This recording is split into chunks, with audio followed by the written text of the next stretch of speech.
వరంగల్లో కడియం కావ్యతో బీసీ అధ్యక్షులు వేణుగోపాల్ రెడ్డి ములాఖత్ అయ్యారు. బీసీ రిజర్వేషన్లు రాజ్యాంగ సవరణ ద్వారా 9వ షెడ్యూల్లో చేర్పించి చట్టబద్ధత కల్పించేలా చూడాలన్నారు.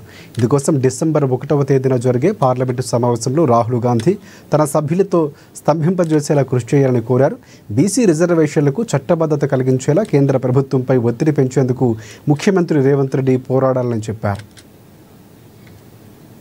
42% రిజర్వేషన్ల మీద ఖచ్చితంగా పార్లమెంట్లో రాష్ట్రంలోని 8 మంది పార్లమెంట్ కాంగ్రెస్ ఎంపీలు ఖచ్చితంగా నిలదీయాలి.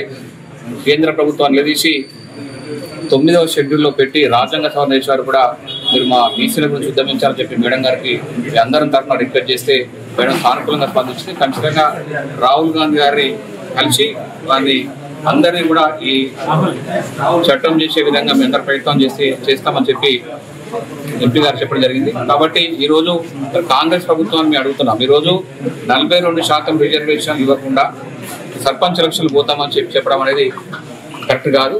ఖచ్చితంగా 42% రిజర్వేషన్లు వచ్చిన తర్వాతనే ఎన్నికలకు వెళ్ళి మీరు ఏదైతే మీరు వాగ్దానం చేశారో వాగ్దానం చేపెట్టుకోవాలని చెప్పి కాంగ్రెస్ 42%. అదేవిధంగా మన దేశం మొత్తంలో కూడా తెలంగాణ రాష్ట్రంలోనే బీసీలు అంతా ఐకమత్యంగా ఉండి ఒక ఉద్యమంలో ఏర్పడి ఉద్యమాన్ని నడిపిస్తూ ఉంటే తప్పకుండా బీసీ రిజర్వేషన్ మనం కోరుకున్నట్టు అవుతుంది. ఏ రాష్ట్రం కూడా చేపట్టని విధంగా మనము బీసీ తెలంగాణను కూడా చేసుకుని అన్ని రకాలుగా కాంగ్రెస్ పార్టీ సపోర్ట్ చేస్తూ వస్తుంది.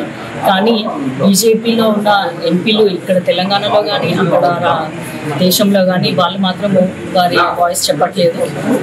సపోర్ట్ చేస్తున్నామంటున్నారు కానీ నిజ రూపంలో అది జరగట్లేదు. కాబట్టి మీరు కూడా అబ్జర్వ్ చేస్తూ నాయకులుగా ఎంపీలుగా మేము ప్రశ్నిస్తాము కాంగ్రెస్ పార్టీ నుంచి.